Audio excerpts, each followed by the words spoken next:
early 1960s, the CIA recruited the Hmong tribe to help them fight in the Vietnam War.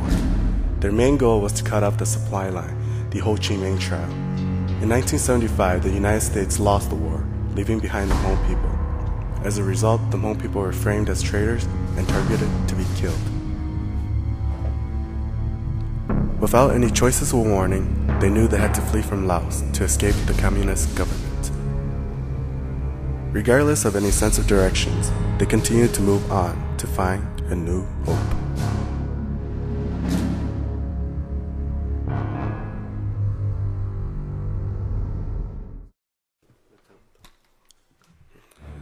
The aftermath of the Vietnam War led to the secret journey of the Hmong people. They ran into daily obstacles for survival. In the jungle, they must be alert of any sign of trouble and avoid detection from the communist soldiers. Running in the jungles, there are soldiers who scout the road ahead to see which would be the best route to take to avoid hazardous swamps and dangerous mountain terrains and other Vietnam soldiers. They usually report about a month ahead of time before everyone else takes a long journey. When everyone takes the journey, it's usually about villages to villages from everyone in the villages going on the same journey at the same time.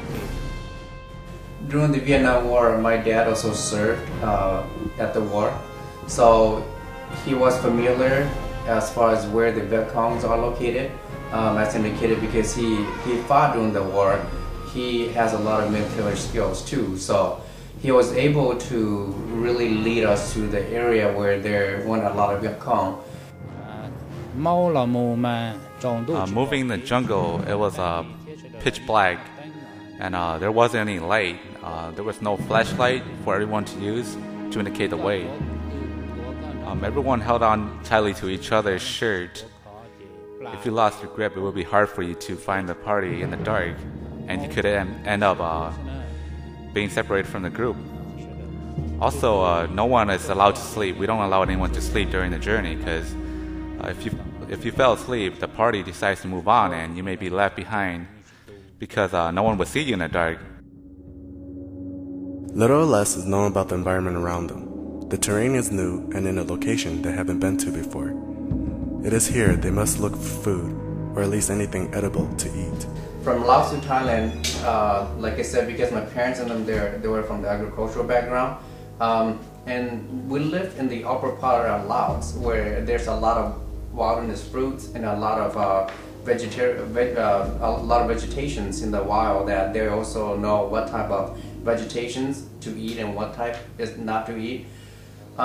Because it was during the wartime, although my dad and his group, they have weapons, they have guns to easily go do a little bit of hunting for the family. They didn't want to take the risk of going hunting to shoot a boar or maybe a deer or something along that notes to help us out. So instead, we were just basically eating a lot of roots and a lot of dry fruits, and we also packed some dry rice. Okay. So during the evening time, we would just add water into a dry rice and then eat the dry rice with a little bit of salt or a little bit of sugar just to stay awake, and that's it. In terms of finding food, if your group was lucky, you'll come to an area of rice drop from the US government, and you may be able to find out whatever's left and take it with you.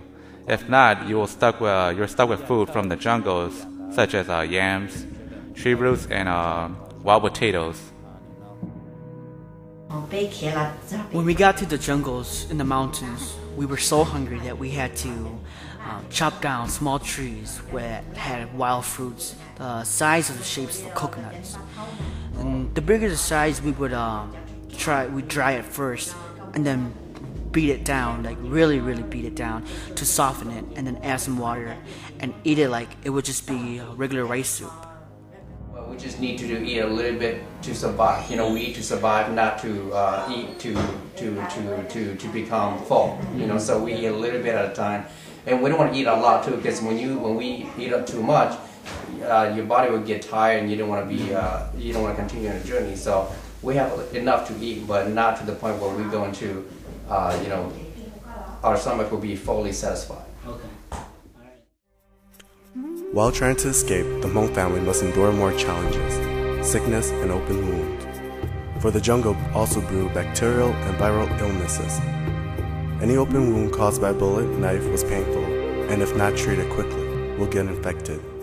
When we ran, the communist soldiers shot us while we were on the trail, and the bullet hit all the branches, and then it started hitting every woman in front of me, and especially our group. The people scattered, and the dead bodies were just literally everywhere. For those who were wounded, the ones who could actually claim they had the ability to heal the bleeding wounds would use that to heal those that were injured. But the ones that had big injuries usually didn't stick along with the group, and they would die. No matter what the symptoms were, there are those who have the knowledge who are able to use wild herbs from the jungle. These herbs could be picked up and dug up, boiled in water, and used to apply to the wound. Those with that have open wounds from knife, bullets, or from stepping on mines, one would have to use a cloth or a string to wrap the area to stop the bleeding, so that the person would survive. The jungle also provides wild herbs for any quick wounds. You can quickly pick it up and chew with your mouth and apply it to the open wound. The number one medicine that a lot of my parents and a lot of the Hmong parents are using at that time is opium. Opium is the number one key medicine that they use for pain relief. Those babies that cry a lot during the journey, they will feed them opiums. In my family, in my group that came across from Laos and Thailand, we didn't have a situation where the kids were overdosed. I remember my parents gave me some opium too, so then I won't cry during the journey. Or when we cross the Mekong River, they will give us opium, a little bit of opium, but I have heard of situations of families that they gave too much opium for the little kids, overdosed, in other words, and their kids never woke up from that. Those who were able to cross the Mekong River will reach the shores of Thailand, where they will be held in refugee camps. Many of these Hmong families will later come to the United States to find their new hope. The Hmong are considered arms of the United States, and thus began the genocide. Even today, in 2008, those that were left behind are still being prosecuted by the Lao government. Evidence from today's journalists show that the Hmong who were left behind are still fighting the secret war of 1975.